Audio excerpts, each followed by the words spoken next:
Hi guys, it's Granny Tana speaking. Welcome to this Manor Lords tutorial video.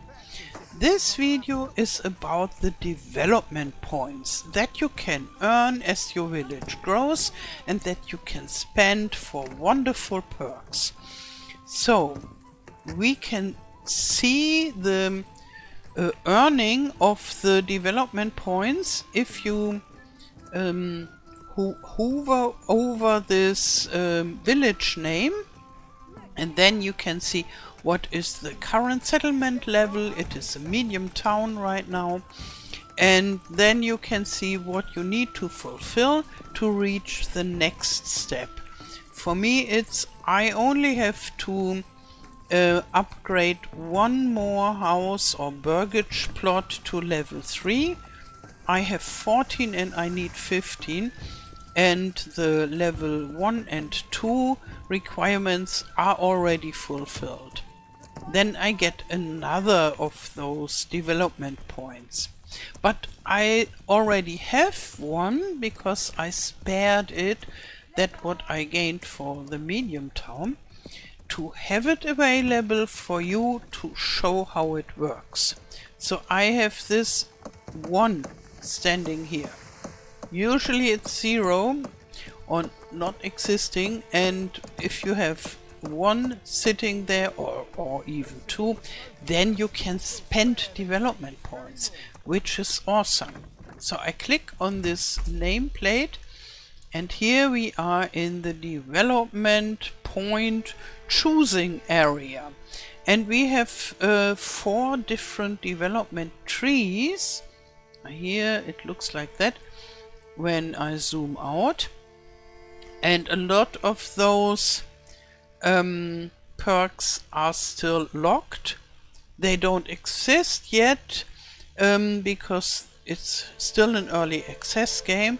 So this is the version from end of July 2024, and all those locked things will come over time.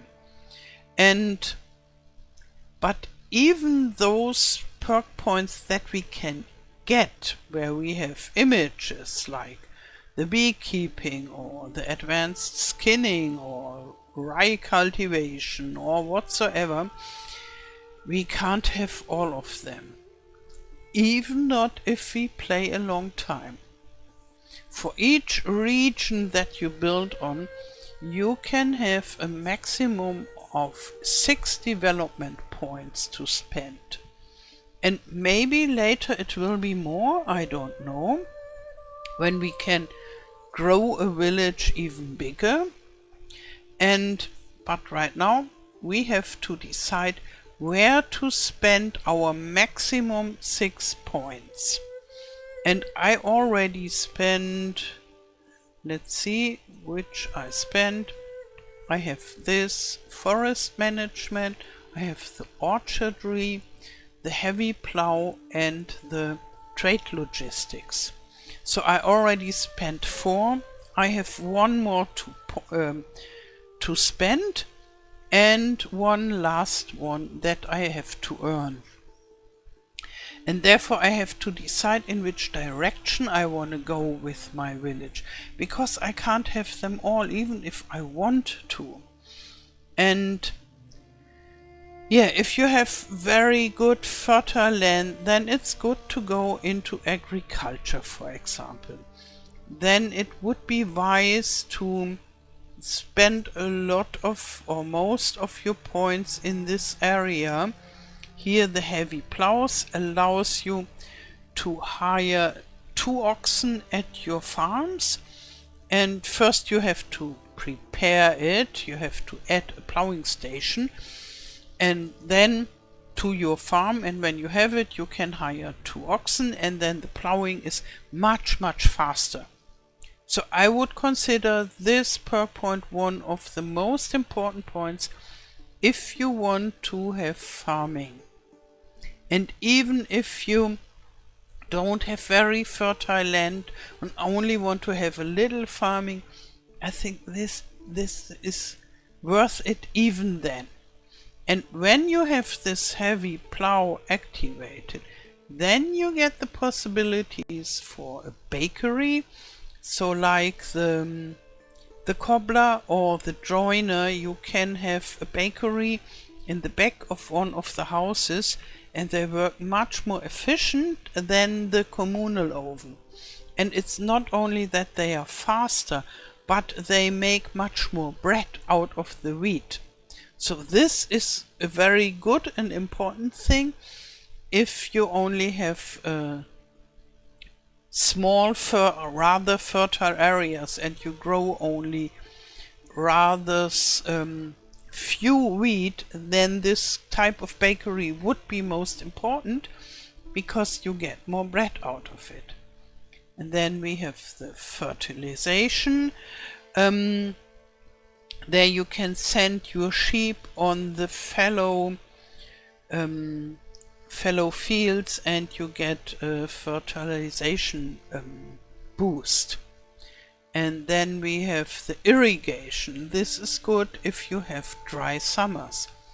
And rye cultivation is very important too, because very often the rye fertility is the best of your whole region. But those two you get only if you have the orchardry beforehand. With the orchardry you can grow fruit trees in your garden.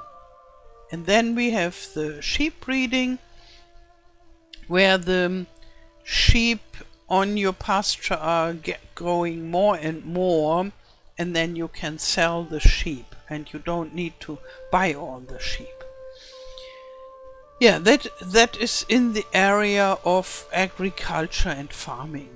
And here this is in the area of hunting and gathering. And you have a bigger storage place or natural storage capacity for your berry deposits. So they don't grow faster, but you can reach a higher point if you are too slow to collect them all. This is quite useful. I take it quite often. But, to be honest, every time when I choose one of those perk points, I think, oh, maybe that is not the right one. There are so much other perk points that I want to have. And with some perk points you close up the possibility. So let's say if I choose the bakery now, and then I will only have one perk point left for this whole save game, for this whole region, then I will never have the possibility to have the pelt extraction from traps, because for this I would need two of them, this trapping and this pelt extraction. And therefore sometimes if you decide for one perk point, you close up for other possibilities. And for me it always feels a little bit sad, but that's how it is. And yeah, I think that the game developer wanted to be like that we have to choose what is most important for us. And it's always a little bit difficult. Here you can have bees, and it's nice to have bees, but they don't give you much food, and therefore I would consider it more or less like a luxury thing. But I choose it rather seldom. And as far as I know, the wax production is not yet working. And yeah, we had the trapping already. I don't go over all the perks in depth, because that would be too long, and you can read about them. Here you can have charcoal burning, and the charcoal is much more efficient, so you transform one firewood into 2 charcoal, and therefore the firewood production is twice as efficient. And we have a deep mining. When you go into mining, here you can have basic armor making and advanced armor making. This area is more about trade, and with this, the trade logistics, you get the trade routes for only 50% of the price. This is good if you want to concentrate on trade and if you want to sell and buy a lot of different kinds of goods, then this trade logistics is good. And the better deals is good if you want to import quite a lot of things. For example, if you have poor soil, then you could choose this better deals, and then you could buy the wheat from other regions much cheaper. So that could be a good solution. And here the foreign suppliers allow us to place a firewood cart or a food cart onto your marketplace, and then they will fill up with firewood and bread, but you have to pay for it. You get it rather cheap, so without a transport fee, but you have to pay for it with your regional wealth. But that would be good if you don't want to take care of all this food supply, firewood supply, but you want to concentrate more on a totally different thing in your region, then this foreign suppliers is a very good idea. Yeah, so that's about those perk points or development points, and I have one to spend, and I thought very long about it, and I thought I want to have bakeries, because I have rather few wheat, but I have wheat, or I will have wheat in autumn, and then I want to bake the bread as efficient as possible, and that's what I choose. I just click on it and then it's done. I not asked whether I really want it, and I can't undo it. I could only undo it if I go back to my last save or so, but here we don't have an undo possibility. Yeah, so that's it about the development points. I wish you a wonderful day. Thank you for watching and all the best till next time. Tschüss!